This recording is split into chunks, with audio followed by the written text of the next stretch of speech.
ಆತ್ಮೀಯ ಸ್ಪರ್ಧಾರ್ಥಿಗಳೇ, ಕಸ್ತೂರಿ ಅಕಾಡೆಮಿಗೆ ತಮ್ಮೆಲ್ಲರಿಗೂ ಸ್ವಾಗತ. ಹೇಗಿದ್ದೀರಿ? ಎಲ್ಲರೂ ಚೆನ್ನಾಗಿದ್ದೀರಂತ ಭಾವಿಸ್ತೀನಿ. ನಾವು ಕಳೆದ ಒಂದು ವಿಡಿಯೋದಲ್ಲಿ ಸಿವಿಲ್ ಪೊಲೀಸ್ ಕಾನ್ಸ್ಟೇಬಲ್ಗೆ ಸಂಬಂಧಪಟ್ಟಂತೆ ಈಗಾಗಲೇ ನಾವು ನೋಟಿಫಿಕೇಶನ್ ಬಗ್ಗೆ ಆಗಲಿ ಅಥವಾ ಈ ಒಂದು ಅಪ್ಲಿಕೇಶನನ್ನು ಹೆಂಗೆ ಹಾಕೋದು ಅನ್ನೋದಾಗಲಿ ನಾನು ಸಂಪೂರ್ಣವಾಗಿ ಮಾಹಿತಿಯನ್ನು ಕೊಡ್ತಾ ಬಂದಿದ್ದೇನೆ.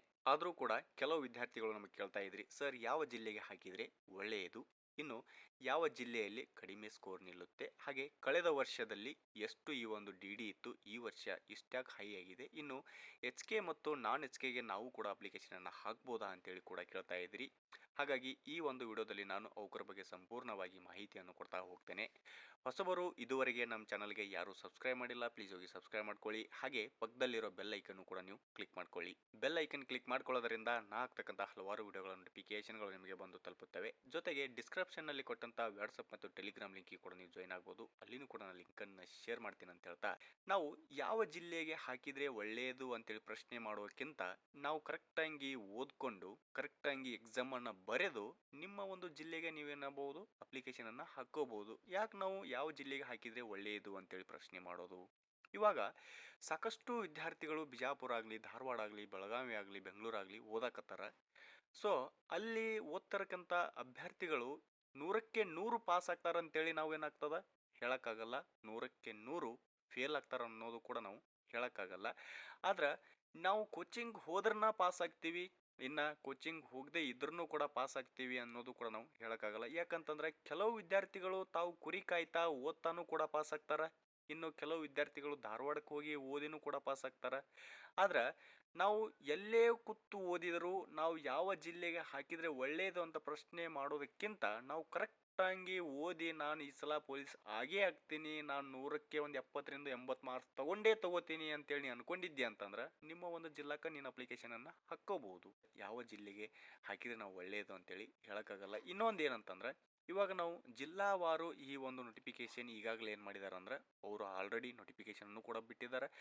ಒಂದು ವೇಳೆ ಬೆಳಗಾವಿಗಾಗಲಿ, ಧಾರವಾಡಕ್ಕಾಗಲಿ, ಬೆಂಗಳೂರಿಗಾಗಲಿ, ಬಿಜಾಪುರಕ್ಕಾಗಲಿ, ಹಾಗೆ ತುಮಕೂರಾಗಲಿ, ಮೈಸೂರಾಗಲಿ ನಾವು ಎಷ್ಟೆಷ್ಟು ಕೆಟಗರಿಗೆ ಎಷ್ಟೆಷ್ಟು ಪೋಸ್ಟುಗಳಿದ್ದಾವೆ, ಹಾಗೆ ನಮ್ಮ ಒಂದು ಕೆಟಗರಿಗೆ ಎಷ್ಟು ಪೋಸ್ಟುಗಳಿದ್ದಾವೆ.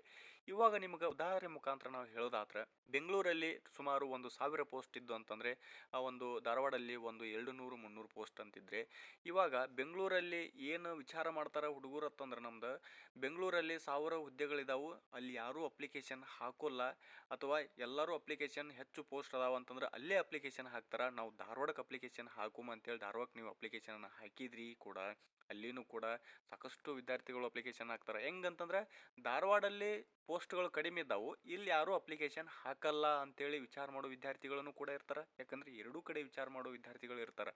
ಹಾಗಾಗಿ ನಾವು ಯಾವ ಜಿಲ್ಲೆಗೆ ಎಷ್ಟು ನಿಲ್ಲುತ್ತೆ, ಹಾಗೆ ಯಾವ ಜಿಲ್ಲೆ ಹಾಕಿದರೆ ನಾವು ಸೇಫ್ ಆಗಿರ್ತೀವಿ ಅನ್ನೋದಕ್ಕಿಂತ ಮುಂಚಿತವಾಗಿ ನಾವು ಹೆಂಗೆ ಓದಾಕತ್ತೀವಿ, ಈ ಸಲ ಹೆಂಗೆ ಎಕ್ಸಾಮ್ ಬರಿತೀವಿ ಅನ್ನೋದು ಇಂಪಾರ್ಟೆಂಟ್ ಆಗಿರ್ತದೆ. ಹಾಗಾಗಿ ನೀವೇನು ಮಾಡಿರಿ, ಅಪ್ಲಿಕೇಶನನ್ನು ಹಾಕೋರಿ, ಸುಮ್ಮನೆ ಯಾವ್ದಾರ ಒಂದು ಮೂಲ್ಯ ಕುಂತ್ಕೇಶಂತ್ರ ಓದ್ರಿ, ಸುಮ್ಮನೆ ಎಕ್ಸಾಮ್ ಬರೀರಿ, ಆರಾಮಾಗಿ ಸ್ಕೋರ್ ಮಾಡಿರಿ, ನೀವು ಆರಾಮಾಗಿ ಸೇಫ್ ಆಗಿನೂ ಇರ್ತೀರಿ, ಸೇಫ್ ಆಗಿನೂ ಕೂಡ ನೀವು ಲಿಸ್ಟಲ್ಲಿ ಬರ್ತೀರಿ ಅನ್ನೋದು ಕೂಡ ನಾನು ಹೇಳ್ಬೋದಾಗಿರ್ತದೆ. ಬಟ್ ಯಾವ ಜಿಲ್ಲೆ ಹಾಕಿದರೆ ನಾವು ಸೇಫ್ ಅಂತೇಳಿ ಹೇಳೋಕ್ಕಾಗಲ್ಲ. ಹಾಗಾಗಿ ನಿಮ್ಮ ಒಂದು ಕೆಟಗರಿಯನ್ನು ನೋಡ್ಕೊರಿ, ಯಾವ ಕೆಟಗರಿ ಎಷ್ಟು ಹುದ್ದೆಗಳಿದ್ದಾವೆ, ಯಾವ ಜಿಲ್ಲೆಗಳಿದ್ದಾವೆ ಅನ್ನೋದು ನೋಡ್ಕೊಂಡು ನೀವು ಅಪ್ಲಿಕೇಶನನ್ನು ಹಾಕೋದಾಗಿರ್ತದೆ. ಇವಾಗಲೇ ನಾನು ನಿಮ್ಗೆ ಹೇಳಿದ್ದೀನಿ ಯಾವ ಜಿಲ್ಲೆಗೆ ಕಡಿಮೆ ಸ್ಕೋರ್ ನಿಲ್ಲುತ್ತೆ ಅನ್ನೋದು ಕೂಡ ನಮ್ಗೆ ಹೇಳೋಕ್ಕಾಗಲ್ಲ.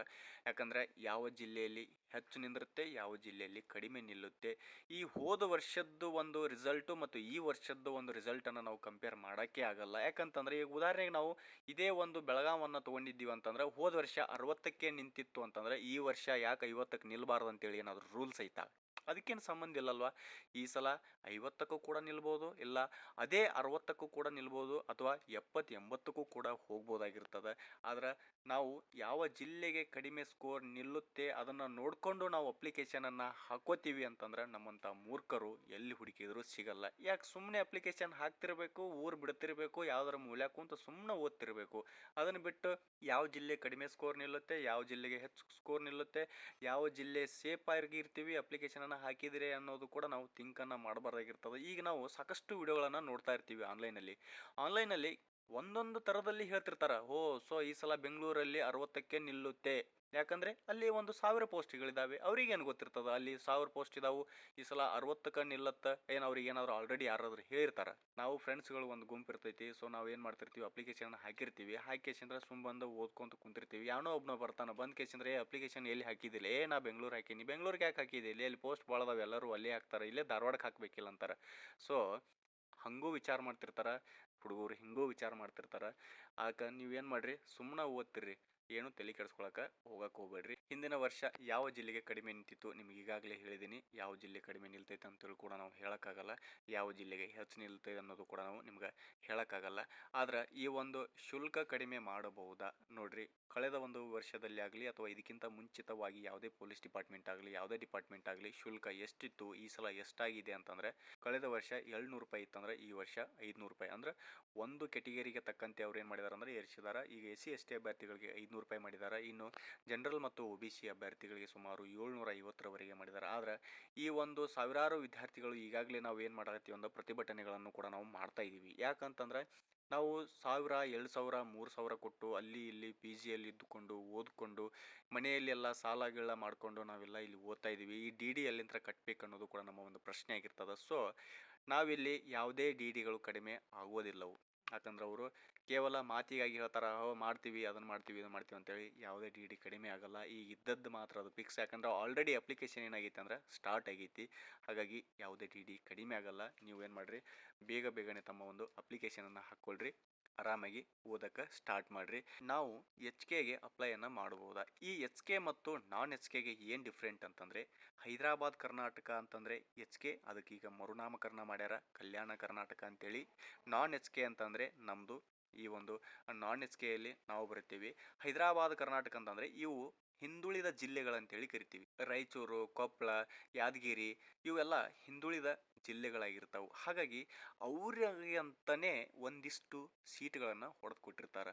ಈಗ ಸುಮಾರು HKಗೆ ಅಂತಂದರೆ 1000 ಸೀಟನ್ನು ಹೊಡೆದು ಕೊಟ್ರೆ ಈಗ ನಾವು ಕೂಡ ಅಲ್ಲಿ ಅಪ್ಲಿಕೇಶನನ್ನು ಹಾಕ್ಬೋದು. ಆದರೆ ಫಸ್ಟ್ ಪ್ರಿಫರೆನ್ಸ್ ಯಾರಿಗೆ ಕೊಡ್ತಾರೆ ಅಂತಂದ್ರೆ ಈ ಒಂದು HK ಅಭ್ಯರ್ಥಿಗಳಿಗೆ ಕೊಡ್ತಾರೆ ಅವರು. ಯಾಕಂತಂದ್ರೆ ಅಲ್ಲಿ HKಗೆ ಪ್ರಿಫರೆನ್ಸ್ ಕೊಟ್ಟ ನಂತರ ನಮಗೆ ಕೊಡ್ತಾರೆ. ಹೆಂಗಂತಂದ್ರೆ ಈಗ ನೀನು 50% ತೊಗೊಂಡಿದ್ದೆ ಅಂದ್ರೆ ಅವನು ಕೂಡ 50%ಅನ್ನು ಮಾಡಿದ್ದಂತಂದ್ರೆ ಫಸ್ಟ್ ಪ್ರಿಫರೆನ್ಸ್ ಯಾರಿಗೆ ಕೊಡ್ತಾರೆ ಅಂದ್ರೆ HKದವ್ರಿಗೆ ಕೊಡ್ತಾರೆ. ಅದರ ಒಳಗಡೆ ನೀ ಏನಾದರೂ 51 ತೊಗೊಂಡಿದ್ದೆ ಅಂದ್ರೆ ಅದು ನಿನಗೆ ಖಚಿತವಾಗಿರ್ತದೆ. ಹಾಗಾಗಿ ನಾವು ಕೂಡ HKದಲ್ಲಿ ಅಪ್ಲೈ ಮಾಡಬಹುದು. HKದವರು ಕೂಡ ನಮ್ಮ ಒಂದು ನಾನ್ HKದಲ್ಲಿ ಅಪ್ಲೈ ಮಾಡ್ಬೋದಾಗಿರ್ತದೆ. ಎಲ್ಲಿ ಅಪ್ಲಿಕೇಶನ್ ಹಾಕಿದ್ರೆ ನಾವು ಸೇಫ್ ಆಗಿರ್ತೀವಿ, ಎಷ್ಟು ಸ್ಕೋರ್ ನಿಲ್ಲುತ್ತೆ ಅಂತೇಳಿ ನಾವು ಯೋಚನೆ ಮಾಡ್ತಾ ಟೈಮ್ ವೇಸ್ಟ್ ಮಾಡ್ತಾ ಕುಂದ್ರಕ್ಕೆ ಹೋಗ್ಬೇಡ್ರಿ. ಅಪ್ಲಿಕೇಶನ್ ಹಾಕ್ತಿರ್ರಿ, ಸುಮ್ಮನೆ ಊರು ಬಿಡ್ತಿರ್ರಿ. ಎಲ್ಲರೂ ಕುಂತು ಮೂಲೆ ಕುಂತು ಓದ್ಕೊಂಡು ಈ ಒಂದು ನೌಕರಿಯನ್ನು ಮಾಡಿರಿ. ಇದು 2-3 ವರ್ಷದ ಹಿಂದೆನೇ ನೋಟಿಫಿಕೇಶನ್ ಆಗ್ಯದ. ನಾಳೆ ಬಿಡ್ತೀನಿ ಅಂತೇಳಿ 2026 6ನೇ ತಿಂಗಳಲ್ಲಿ ಬಂದುಬಿಟ್ಟಿದ್ದಾರೆ. ಇಲ್ಲ ಅಂತಂದ್ರೆ ಆಲ್ರೆಡಿ ಈಗ 2-3 ಸಲ ಏನಾಗಿರ್ಬೇಕು ಕರೆದಿರಬೇಕಾಗಿರ್ತಿತ್ತು. ಇಲ್ಲಿಯವರೆಗೆ ನಿಮಗೆ ಸಂಪೂರ್ಣವಾಗಿ ಮಾಹಿತಿಯನ್ನು ಕೊಟ್ಟಿದ್ದೇನೆ. ಈ ವಿಡಿಯೋ ನಿಮಗೆ ಏನಾದರೂ ಇಷ್ಟವಾದರೆ ಲೈಕ್ ಮಾಡಿರಿ, ಶೇರ್ ಮಾಡಿರಿ, ಸಬ್ಸ್ಕ್ರೈಬ್ ಮಾಡ್ಕೊಳ್ಳಿ. ಹಾಗೆ ನಿಮ್ಮ ಫ್ರೆಂಡ್ಸಿಗೆ ಕೂಡ ಶೇರ್ ಮಾಡಿ ಅಂತ ಹೇಳ್ತಾ, ಏನಾದರೂ ನಿಮಗೆ ಡೌಟ್ಸ್ ಇದ್ದರೆ ಯಾವುದೇ ಡಿಪಾರ್ಟ್ಮೆಂಟಿಗೆ ಸಂಬಂಧಪಟ್ಟಂತೆ, ಇದೇ ಒಂದೇ ಪೊಲೀಸ್ ಡಿಪಾರ್ಟ್ಮೆಂಟಿಗೆ ಅಲ್ಲ, ಯಾವುದೇ ಡಿಪಾರ್ಟ್ಮೆಂಟಿಗೆ ಅಂದರೆ ನಿಮಗೆ ಅಪ್ಲಿಕೇಶನ್ ಹಾಕೋದಾಗಲಿ ಹಿಡ್ಕೊಂಡು ಯಾವುದೇ ನಿಮಗೆ ಡೌಟ್ಸ್ಗಳಿದ್ರು ಕೂಡ ನಮಗೆ ಕಮೆಂಟ್ನು ಕೂಡ ಮಾಡ್ಬೋದು. ನಾವು ಅಲ್ಲಿನೂ ಕೂಡ ನಿಮಗೆ ತಿಳಿ ಹೇಳುವ ಪ್ರಯತ್ನವನ್ನು ಮಾಡ್ತೀವಿ ಅಂತ ಹೇಳ್ತಾ ಈ ವಿಡಿಯೋನ ಇಲ್ಲಿಗೆ ಮುಗಿಸ್ತಾ ಇದ್ದೀನಿ. ಮತ್ತೆ ಮುಂದಿನ ವಿಡಿಯೋದಲ್ಲಿ ಸಿಗೋಣ. ಧನ್ಯವಾದಗಳು.